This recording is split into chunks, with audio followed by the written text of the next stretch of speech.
Hey, I'm Skip Slusher and with Sienna, and we did a previous video on how to manage spooking and make it so they seek coming down versus wanting to stay up. So this is our second time with her. Same kind of thing. Paul's hiding behind the fence. He's going to make noise, and she's kind of a looky, aware horse anyway. So this has been really good for her to learn because she comes up a lot. To learn it's okay to come up, but it's better to come right back down. So that's what we teach them all on how to handle. You're not going to you can manage the spook, you're not going to prevent the spook. So I'm just going to lunge her, and Paul, because I want to be safe, is going to mostly make the noise when she's on either side of me, not right in front of me where she'll run into me. So let's just get her out of walk. Okay, Paul. Quite a bit like last time. But she came down faster, so let's just wait. And if she doesn't start to come down, I'm going to pressure here. Relax here. Energy up here. Energy down here. So horse training is a lot of little teeny steps. It's not like, oh, I did it once, I got it fixed. It's a lot of small steps. So she's pretty close to where we were last time. She wants to come down, so I'm not going to pressure. I'm just going to wait for that.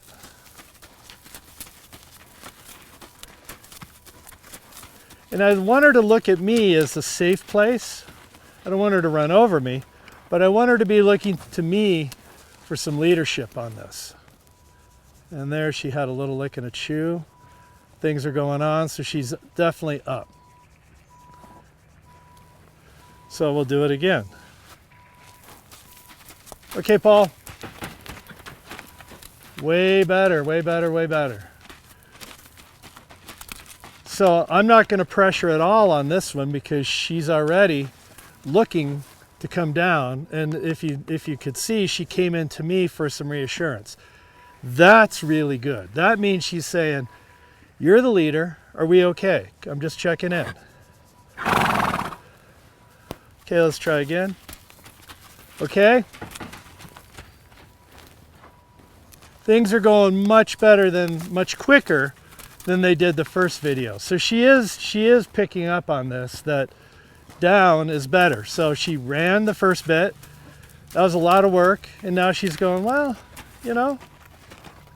maybe if I just hang out with Skip here, it's going to be okay.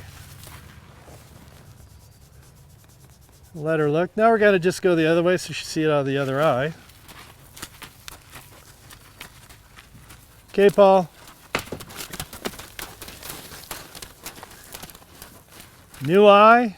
Whole new experience. So what they see out of one eye doesn't always translate, rarely translates to the other eye. Now you notice when I had him go, I moved myself to where she couldn't really get me. Yeah.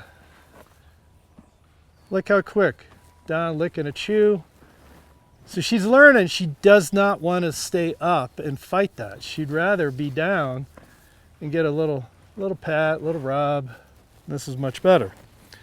Okay, let's go out again. Here, hold on. Okay.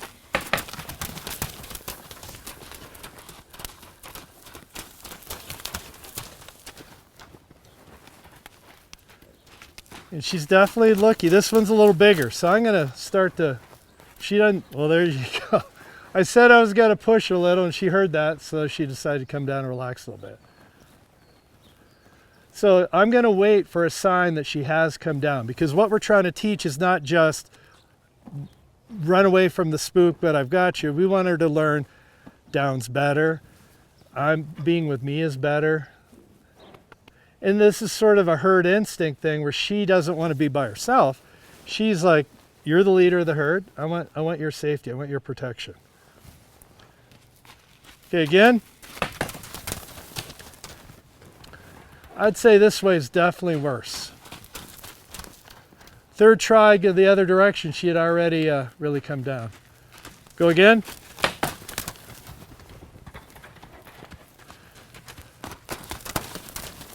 Okay, now I'm going to pressure. Okay. She's like, no, no pressure. I'll just stop. That's pretty funny. There's her rub.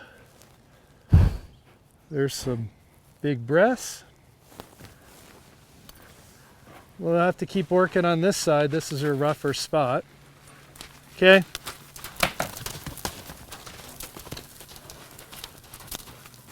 There. Even though she had a pretty big reaction, she's already licking and chewing and coming down. Let's go again. And again, horse training is small increments. Go, Paul.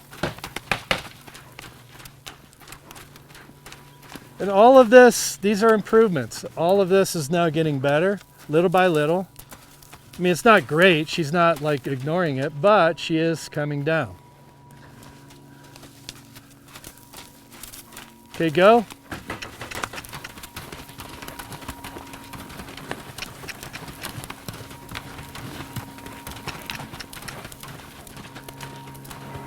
So now I'm going to stop pressuring, see if she'll come to me.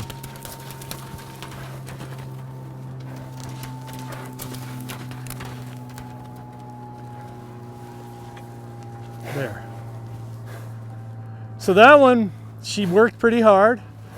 I pressured at first because she wasn't looking to come down, she was looking to run. So I'm gonna overly agree, be very accommodating in that. Like, you want to run? Okay, we're gonna run. Under my terms, however. Let's go back to the bad eye. Okay, Paul. Bad eye was better. Now she's holding a little anxiety about this because she's not sure if it's gonna happen again, if it's scary, what the deal is. So I'm gonna just do a lap with no noise for a sec. So this, nothing happened. She's anxious about what might happen. So this is the part that we need to get rid of. Fine, if there is a thing that spooks them, that's one thing on how to handle it, but continuing to be nervous isn't exactly what we're looking for.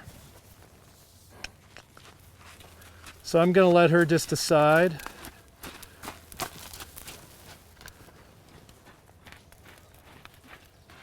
If she wants to keep moving her feet. So we're going to work with that.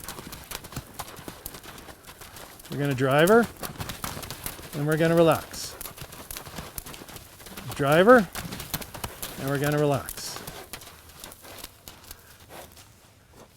And there. So I upped the work, and she's like, yeah, this isn't as much fun as it was just to trot around and be a little nervous. That's a lot of work. So wait for her to come down, because I don't want to keep her up and just keep driving up, up, up. I want her to go up, come down, and realize that down feels better. There, she's thinking about it. So sometimes thinking about something is actually worse than the thing you're thinking about. The worry is worse than the actual thing. So what we have is somebody banging a stick where she can't see it in a shadowy, scary place, and he hasn't done it for a while. So it's that, oh man, he might bang there again. Let's see if she'll just walk a circle.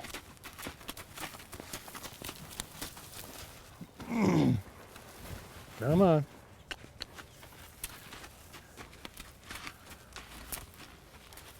So it's kind of nice she's stopping on this side of me where the scary thing is versus this side where there's release.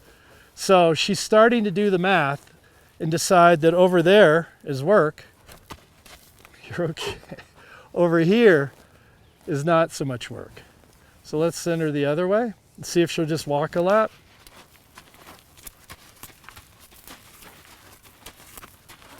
And you have to read all of these things and make decisions along the way. So the fact that she's stopping there means that the work portion of this is beginning to have an effect. No, I just said that and she stopped over here. So, sure way to make a fool out of myself is to make a statement. Okay, come on. Okay, Paul, go again. That was a really good one.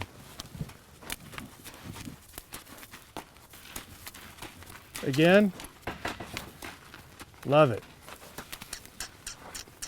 Let's give her the other eye. Again. Again.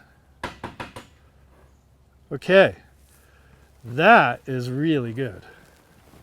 That is really good. So I'm going to go ahead and get on her, and we'll just continue the same thing. So hold on, and we'll start up again. Okay, we're just going to pick up where I left off. She was in a halter. Going to try the same lunging thing with this Makati, and if that works, then we'll just jump on and go from there. Safety is really important when you're working on this kind of stuff. Some people would just jump on and ride through it, but I need her to be able to handle what her owner does and how her owner can approach it. And not a lot of people can ride like, you know, crazy bucking and freaking out and all that stuff. So this is more of a kind of common sense, softer approach to it. So we're going to lunge her here on this. Okay, go ahead, Paul. That was pretty good. Let's go the other way.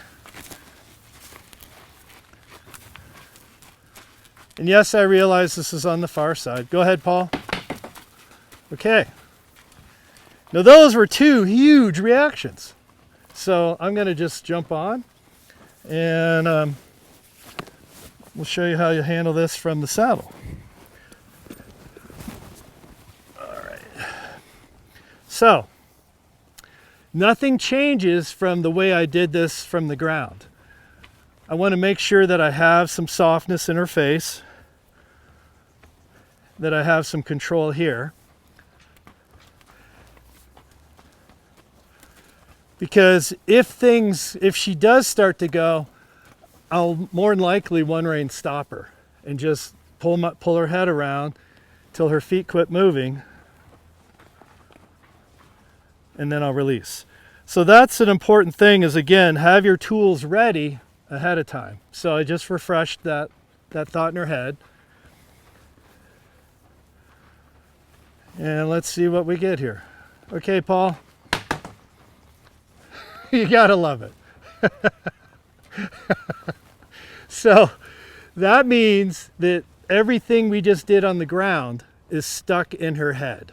That's all there. She's carried that forth, and she may even feel a little better with me on her back because I'm really with her. We're a team now versus me on the ground and her over there. We're in one place. We're together.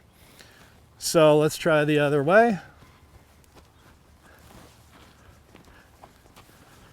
Okay, Paul. Nothing. Now I'm going to pick her gait up to see if she'll handle this out of trot.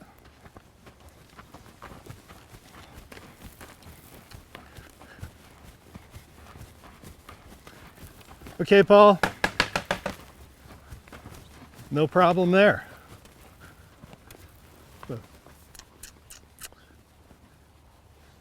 Okay, now I'm just going to get a little closer. Okay, go again, Paul. Go again. Now, this is where she has two ears on the scary thing, but I want her to, if you could see, she was checking in with her right ear a little bit. So I'm going to add some cues to have her listen to me, right? Check in with me versus leaving me and being completely focused on that. Both ears are on me. Both sides of her brain are on me. And I want that to happen as we get closer to what was troublesome. Because if she's got her attention on me, I'm in a place where she's listening to me, I'm in control. If she completely leaves me, which the ears indicate where her attention is, then she's got to come back to me before I have any influence. So right there, I get her. She used to hold her attention there all the way around. Here, she's starting to come back to me closer. Let's come back the other way. Her ears are there. No, ear's there.